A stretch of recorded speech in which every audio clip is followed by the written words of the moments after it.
Hello and welcome to this video. I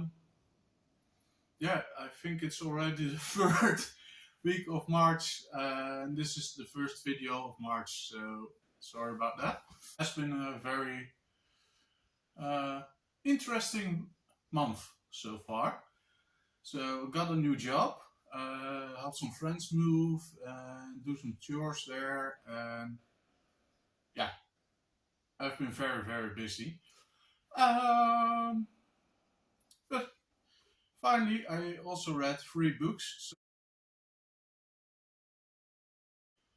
Bridge of Peace by Daniel Greene. Probably you've heard already of him because he has a very successful booktube channel. He has written now multiple books, but this was his debut novella. Um, for what it is, it's very entertaining.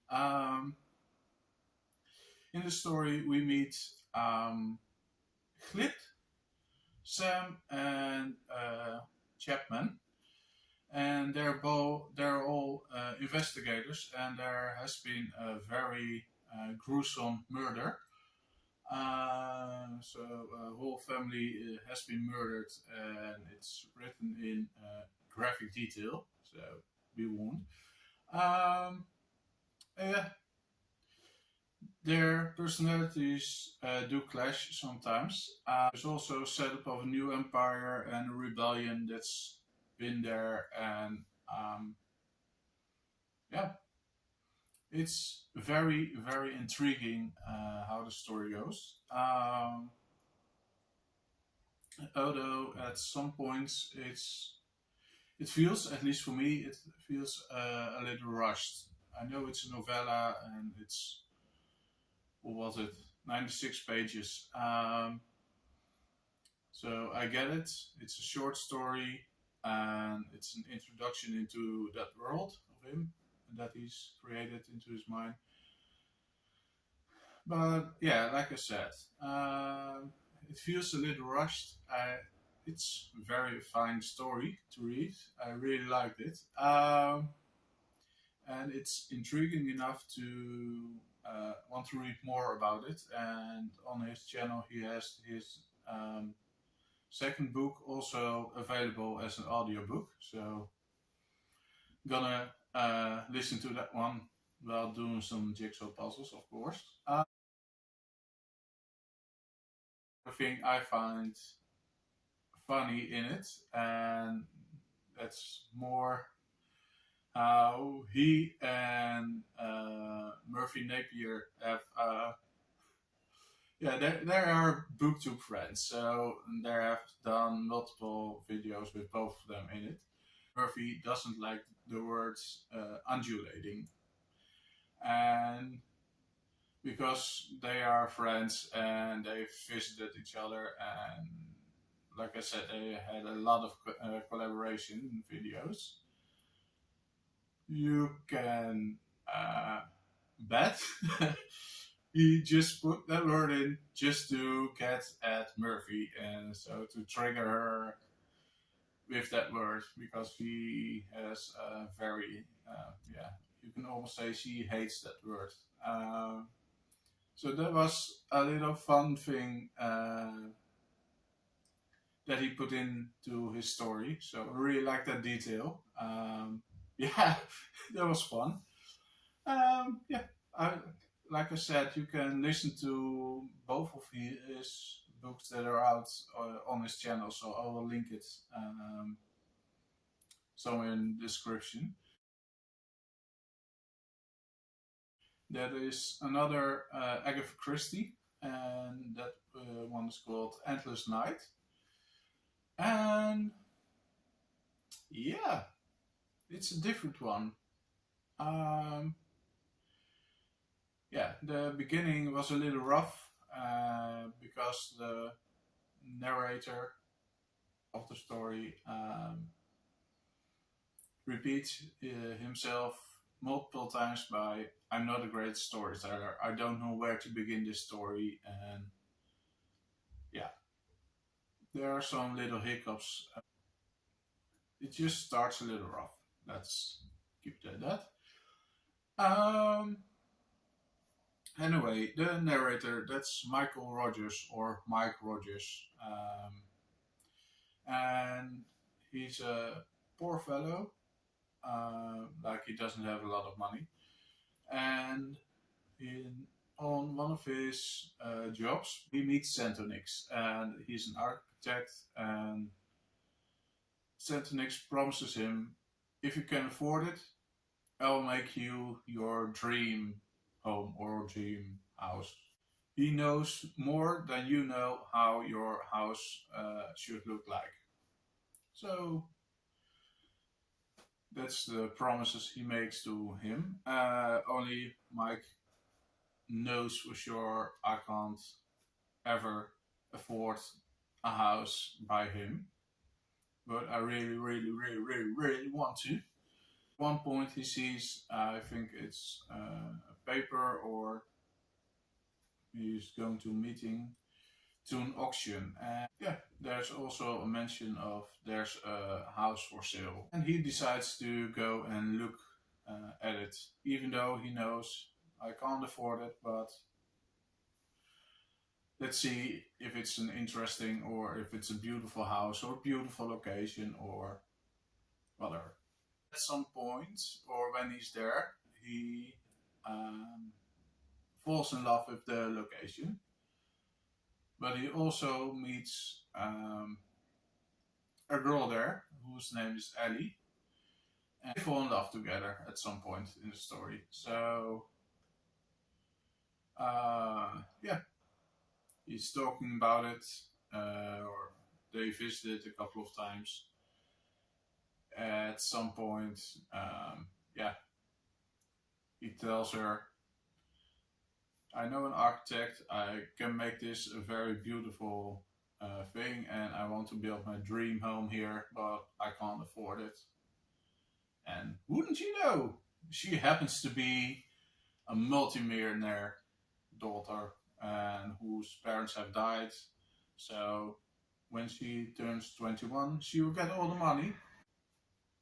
All his money problems are solved, and they build the acre, or they buy the whole thing, and Centenix is been tasked to, hey, we will get married, you can build the house, and we'll see it when it's done. Yeah, that's the most part.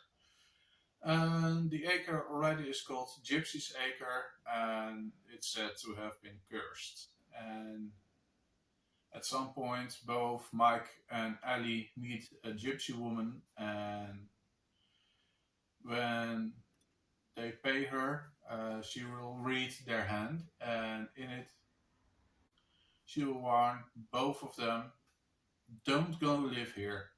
Please go away. It's much safer. If you want to live, or if you want to be happy, move. Don't live here. Um, yeah, they ignore. From that point on, the story really gets interesting. There's a plot twist. I didn't see that one coming until it was happening. So it's a very, very good yeah, thing. Yeah, can't say enough. But please, yeah, if you want to, go read. It's called Endless Nights by Agatha Christie. And the third and final book I've read, this one will be the only physical book I've read last couple of 2 days. And that's by Hanna Bervoets, and I'll translate it to English, and that's then it's called What We Saw. And it's about Kaylee, and Kaylee is about to work at content, um, someone who judges content for, is it okay to put this online?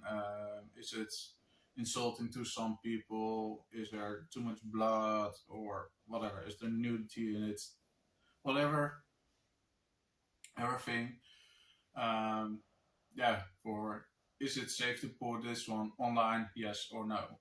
And we see that's part of society because we can put a lot of content online, like what I'm doing now, right? But this is safe, I guess. It's just me talking about books, but there's also a lot of content which is not safe. See some of the work that she's doing, but most of the story is about her love life. Yeah, she falls in love with a co-worker whose name's Sigrid, and yeah, they fall in love. Some things happen, and it, it has a very rough breakup at the end. Um, the story is also about, I think it's a lawyer who wants to sue the company they're working for because of all the terrible things they either have seen or they had some very terrible time working there because there are very short breaks and whatever. Not a really good employee or employer, I think, or not a very good boss, whatever. So yeah, be warned. There are a lot of trigger warnings. So there's some self-harm, suicide. Yeah. At the end, there's also some anti-Semitism in it. Also, very some explicit sex scenes, something like it. In this very short book, it's only 93 pages. Yeah, so be warned. I would recommend it just also to yeah, to learn about the world um, behind, let's say, a YouTube or a Facebook or whatever. So it's the people who have to watch everything that's put on there every day, the multiple videos they have to see, the multiple pictures and whatever, only to judge it, if it's okay to put it online or not. And the high pressure, the strict working conditions, and yeah, the wording, how you say something. There's an example in the books, and there specific. Yeah, the example in the book is you can't say all Muslims are terrorists, but that's forbidden, and you can't put that online. But you can't say all terrorists are Muslims, and that would be fine. Uh, yeah, so something like that. It has to do with the wording, with what I already said, with nudity, with child, whatever. There are a lot of crazy rules what you can put out there and what you can't put out there. So yeah, it yeah. If you can get an example of this book, please do. Yeah, that was it for me. At least, yeah, for now. This one we will put here. Then I only have to say thank you very much for watching. Please let me know what you've read in, yeah, let's say the whole of March, because I wasn't there for 3 weeks now. So sorry yet again. And yeah, hopefully see you in the next video. Bye!